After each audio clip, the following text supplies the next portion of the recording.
Dat zijn allemaal kleine dingetjes die mij interesseren.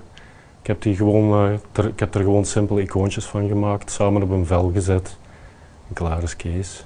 Dit is bijvoorbeeld One Step at a Time, een tweeluik. Dit heb ik echt uit een probleem gehaald waar ik op dat moment mee worstelde. Puur decoratief eigenlijk. VOCA Kamer van Koophandel Limburg zet ondernemers aan tot creativiteit. Onder het credo What comes out of the box organiseert VOCA Kunst in de Kamer. Heel wat creatieve geesten vonden eerder dit jaar al hun weg naar het Huis van de Limburgse Ondernemers. Kunst in de Kamer is eigenlijk een project waarin wij eigenlijk creatieve ondernemers willen ondersteunen. Het is eigenlijk een wisselwerking dat we eigenlijk aan de ene kant het debat willen levend houden tussen die ondernemer en tussen die creatieveling. En anderzijds is het ook zo dat wij die creatieveling hier in ons huis eigenlijk een vorm willen aanbieden. Dus dat wij eigenlijk hun hier laten tentoonstellen. Dit jaar sluiten we af met Steven Reggers, dat is een grafisch designer. Ik maak eigenlijk tekeningen voor iedereen die een tekening nodig heeft. Of dat nu magazines zijn, websites, commerciële klanten. Bijvoorbeeld Weekendknak vraagt ieder jaar aan een designer of een tekenaar om de covers te tekenen voor hun zomerissues. Ik heb er hier zo'n paar liggen. Heb ik bijvoorbeeld een zomerlang kaarten getekend van de landen die besproken worden in iedere issue. Of voor The Good Life, een nieuw lifestyle magazine, waar ik ook de cover voor getekend heb voor een van de issues. En binnenin staan er ook nog een hoop pagina grote illustraties. Is dat gemaakt met Icoline? Ja, Icoline. Werkt je daar vaak mee? Nee, zelden, maar het is wel plezierig om te doen. Dus, Ja. Ja, ik werd hier nu voor gevraagd, dus het is eigenlijk wel een leuke gelegenheid om zo eens naar buiten te komen met mijn werk. Anders zit ik ze altijd maar in mijn huiskamer te tekenen. En ik krijg er wel appreciatie voor, maar het is toch nog iets anders dan een tentoonstelling doen. Zeker ook omdat er meerdere kunstenaars zijn. Het is eigenlijk gewoon leuk om wat nieuwe mensen tegen te komen, wat nieuwe contacten te leggen en dat soort dingen. Dit is een ruwe schets voor een van mijn opdrachten. Ik word heel vaak gevraagd om gedetailleerde kaarten te tekenen. En dit is een van de eerste stappen in het proces, dus de opzet, wat ik aan de klant laat zien.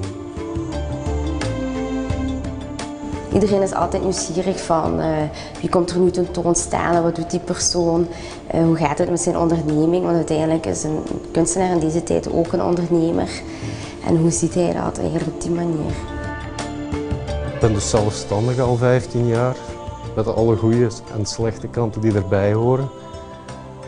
Voor mij ook de enige manier om te werken. Zo kan ik mijn ding doen thuis, bij mijn eigen baas. Iedere dag wordt het huis eigenlijk bezocht door bedrijfsleiders, mensen die er opleidingen volgen, die gebruik maken van onze accommodatie. Dus het is een heel divers publiek, maar het is wel echt een publiek uit het bedrijfsleven. Ik ben marketingverantwoordelijke voor La Bottega. En dus vandaag kwam ik een opleiding volgen en eigenlijk gewoon onderweg naartoe en dan kom je in contact met kunst. Nu, ik kan er vanuit gewoon het marketing-oogpunt, daar kun je het zakelijke aspect en het creatieve aspect, daar moet je ook creatief nadenken en zo. Dus het is wel leuk dat je eigenlijk buiten je grenzen gaat en je oogkleppen eens afdoet en dan ook met creatieven en kunstenaars in contact komt om eens even een heel andere denkpiste te bewandelen. Het project Kunst in de Kamer startte op de jaarvergadering van 2009, waarop het thema Creaconomy werd voorgesteld. Ondernemers moeten steeds weer trachten creatief en vernieuwend te blijven. Kunst in de Kamer werd vanaf 2011 mede mogelijk gemaakt door de steun van de provincie Limburg. Dat is belangrijk voor de Kamer en dat is belangrijk voor de kunstenaar. Belangrijk voor de kunstenaar omdat de kunstenaar de kans krijgt om bij mensen die normaal geacht worden om toch mogelijkheden te hebben om kunst aan te werven, om zich daar te tonen. Kunstenaars hebben een gebrek aan plekken waar ze hun werk kunnen tonen. En zeker bij de Kamer, waar dan toch duizenden mensen binnen en buiten lopen, al dan niet geïnteresseerd, is het heel belangrijk dat die kunstenaar zich kan tonen. Voor de Kamer, denk ik, is het heel belangrijk. Omdat de Kamer eigenlijk ermee aangeeft, er is heel veel creatief talent in Limburg. En dat wordt vertaald voor een stuk in cultuur en kunst. En dat willen we ook zijn plaats geven. Want de Kamer weet ook heel goed, er lopen hier heel veel mensen binnen en buiten die ook aandacht hebben voor datgene wat er leeft op vlak van kunst en cultuur in Limburg. En dus zo vinden die twee elkaar. En waarom dan als provinciebestuur daartussen? Natuurlijk kost het koken geld. En als de Kamer op een correcte manier die kunstenaar in de belangstelling wil brengen, dan moet je daar natuurlijk toch wel wat initiatieven voor ontwikkelen. En die initiatieven ontwikkelt de Kamer en die financieren we voor een stukje mee. Ik ben Helena Olevic, ik ben kunstenaar. Sinds een jaar of 10 heb ik mijn eigen vennootschap, Kunst op Maat. Ik maak dus schilderijen, ik schilder mijn emoties, ik streef naar perfectie met schilderijen. Ik schilder gewoonlijk in 3-4 thema's. Ik heb een thema zwart, een thema rood en een thema bruin. De inspiratie komt eigenlijk van overal. Het kan een muziekje zijn op een radio, een beeld, gewoon langs de autostrade, een beeld dat ik opvang, een foto. In feite heb ik meer inspiratie dan tijd om alles te verwezenlijken wat ik wil. Dit is bijvoorbeeld One Step at a Time, een tweeluik. Het idee was eigenlijk van de problemen stap per stap aan te pakken. Ik werk 3 à 4 maanden aan het schilderij. Daar zitten tussen de 18 en de 24 lagen op. Het is een heel intensief werk. Het is een werk in olieverf en dat heeft heel veel tijd nodig om te drogen. Dus vandaar dat het 3-4 maanden duurt eer dat het echt klaar is.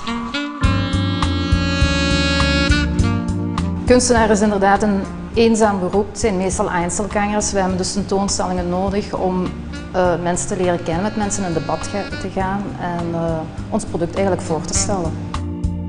Helena Olevic stelt momenteel tentoon in de Love to Arts Gallery in Antwerpen. Genie, het is heel fijn om hier te mogen tentoonstellen. Het is sowieso een unieke ervaring. Het is ook een perfecte combinatie, uw wijn en tapasbar. Ik vind ook dat mijn kunstwerken hier enorm tot zijn recht komen.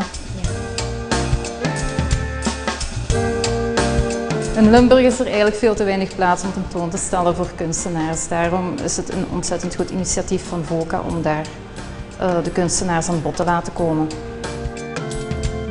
Als uitvalbasis blijft het Huis van de Limburgse Ondernemer een fijne locatie, ook de komende 2 jaar.